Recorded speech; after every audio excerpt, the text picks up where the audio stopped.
தமிழக மக்கள் அனைவருக்கும் வணக்கம். அமெரிக்க அதிபர் டொனால்டு ட்ரம்ப் அவர்கள் இந்தியா மீது அதிக வரி போட்டிருக்காரு. 50% வரி போட்டிருக்காரு. இந்தியா மேல வரி போட்டது போலவே உலகம் முழுவதும் பல நாடுகளுக்கு அவர் வரி போட்டிருக்காரு.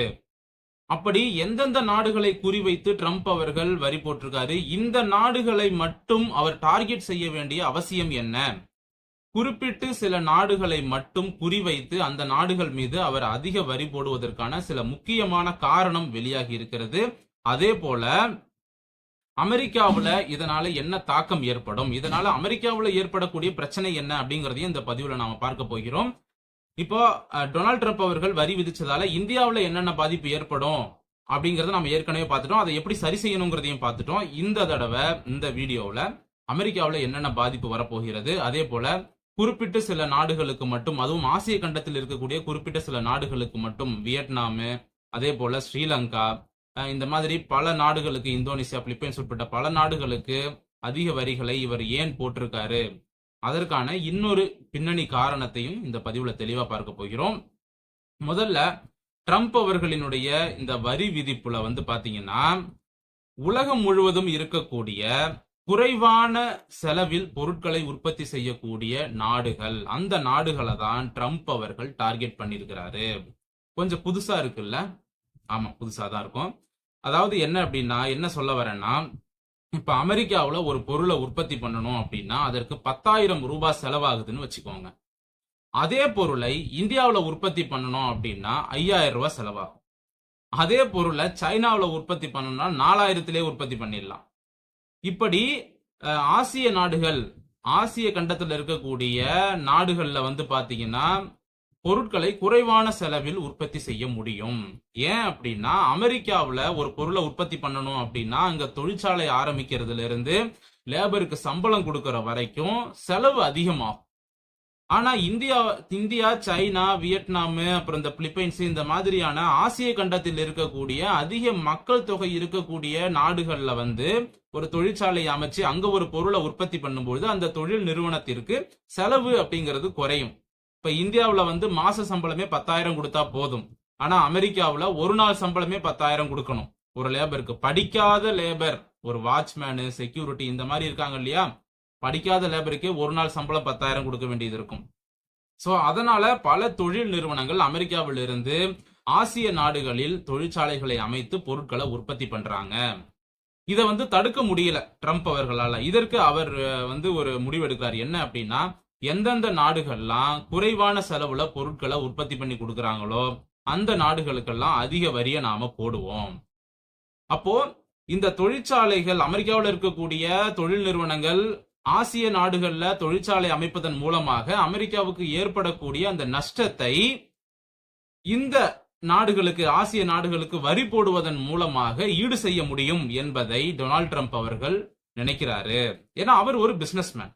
அப்ப இங்க இழந்ததை அங்கிருந்து புடுங்கலாம் அப்படின்னு டொனால்டு ட்ரம்ப் அவர்கள் நினைக்கிறார். சோ அதுதான் இந்த வரி போடுவதற்கான ஒரு காரணம். இதற்கு முன்னால இந்தியா மேல என்ன கோபம், நரேந்திர மோடி அவர்கள் மீது என்ன கோபம் அப்படிங்கறதெல்லாம் எல்லாருமே சொல்லிட்டு தான் இருந்தாங்க. அதுவும் ஒரு காரணம் தான், சரிங்களா? இந்தியா மீது இருக்கக்கூடிய கோபமும் ஒரு காரணம், இதுவும் ஒரு காரணம். இதற்கு முன்னால நாம சொன்னது இந்தியாவுக்கும் அமெரிக்காவுக்கும் இருக்கக்கூடிய பிரச்சனையை மட்டும் சொன்னோம். இப்போ ஆசிய நாடுகளுக்கும் அமெரிக்காவுக்கும் இருக்கக்கூடிய ஒட்டுமொத்த பிரச்சனையையும் சொல்றோம். இந்தியா போலவே பல நாடுகளுக்கு டொனால்டு ட்ரம்ப் அவர்கள் வரியை போட்டிருக்காரு. சரி, குறைவான செலவில் பொருட்களை உற்பத்தி செய்யக்கூடிய ஆசிய நாடுகளுக்கு டொனால்டு ட்ரம்ப் அவர்கள் அதிக வரியை போட்டிருக்கிறாரு. இதுல இந்தியா தான் நம்பர் 1. இந்தியாவுக்கு தான் 50%. இந்தியாவுக்கும் பிரேசிலுக்கும் போட்டிருக்காரு. பிரேசில் ஆசிய நாடு இல்ல, இருந்தாலும் அதுக்கும் போட்டிருக்காரு. பிரேசிலுக்கான போட்டதுக்கான காரணம் அது பிரிக்ஸ்ல இருக்கு, அதனால அந்த நாட்டுக்கு போட்டிருக்காரு. இப்போ இவ்வளவு வரி விதித்ததன் மூலமாக ஏற்படக்கூடிய பிரச்சனை என்பது இந்தியாவுக்கு மட்டும்தானா, ஆசிய நாடுகளுக்கு மட்டும்தானா அப்படின்னு கேட்டா கிடையாது. அதை விட 2 மடங்கு அமெரிக்காவுல பாதிப்பு வரப்போகுது. அமெரிக்காவுல எந்த மாதிரியான பாதிப்பு வருங்கிறத இப்ப நான் சொல்ல போறேன். சமீபத்துல அமெரிக்காவுல இருந்து ஒரு வீடியோ வெளியில வந்தது. அங்க அமெரிக்காவை சேர்ந்த ஒரு பெண்மணி வால்மார்ட் ஷோரூம்குள்ள போறாங்க. அங்க போயிட்டு இதற்கு முன்னால ட்ரம்ப் அவர்களுடைய வரி விதிப்புக்கு முன்னால எவ்வளவு விலை இருந்தது, இப்ப எவ்வளவு விலை இருக்கு அப்படிங்கறத அவங்க காட்டுறாங்க. 10 ரூபாய் இருந்த ஒரு டிஷர்ட் 14 ரூபாயாகவும், 12 ரூபாயாக இருந்த ஒரு ஷர்ட், அதாவது மன்னிக்கணும், டாலர், சரிங்களா, $10 இருந்தது $16 ஆகவும், $12 இருந்த ஒரு பொருள் $18 இப்படி மாறி இருக்கிறது விலைப்பட்டியல் என்பதை அவங்க வீடியோ எடுத்து போடுறாங்க.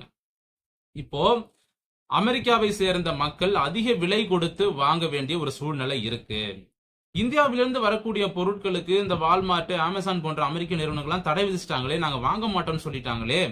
அப்படி இருக்கும் பொழுது எப்படி பொதுமக்கள் வாங்குவாங்க? பொருட்களே உள்ளே போகாதே அமெரிக்காக்குள்ளேயே அப்படின்னு நீங்க நினைக்கலாம்.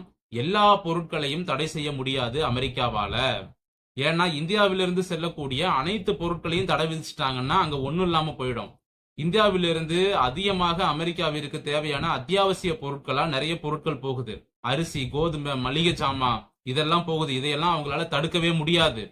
அதே நேரத்துல டெக்ஸ்டைல் இண்டஸ்ட்ரி, டி-ஷர்ட், ஷர்ட் நிறைய அமெரிக்காவுக்கு போகுது. அதையும் தடுக்க முடியாது.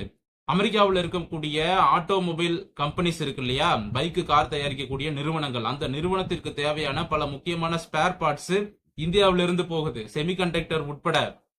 அதையெல்லாம் தடுக்க முடியாது. யாரால? அமெரிக்காவால.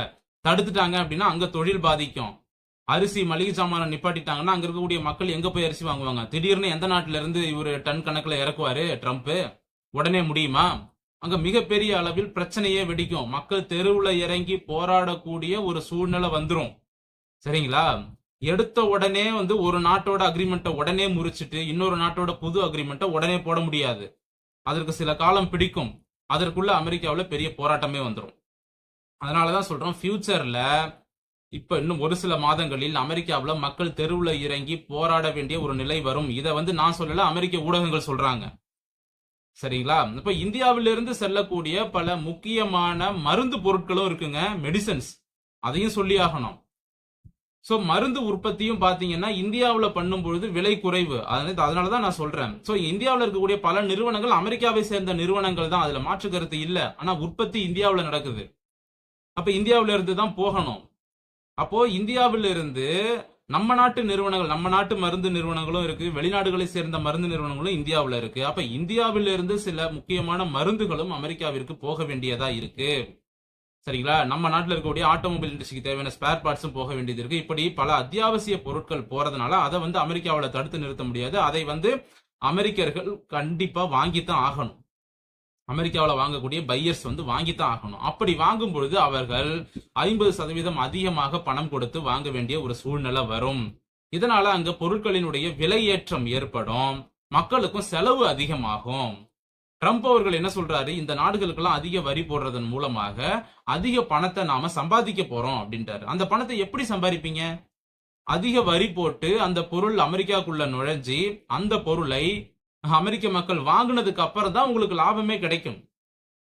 அப்ப அமெரிக்க மக்கள் அதிக விலை கொடுத்து பொருட்களை வாங்கினாதான் அமெரிக்காவுக்கு லாபம் கிடைக்கும்.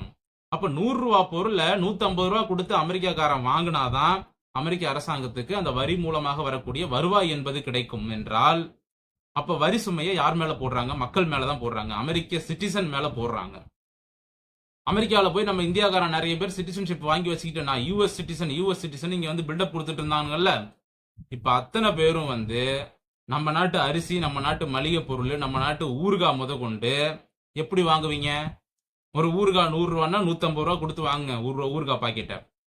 சரிங்களா? சோ அங்க 50 லட்சத்திற்கும் அதிகமான இந்தியர்கள் இருக்கிறார்கள்.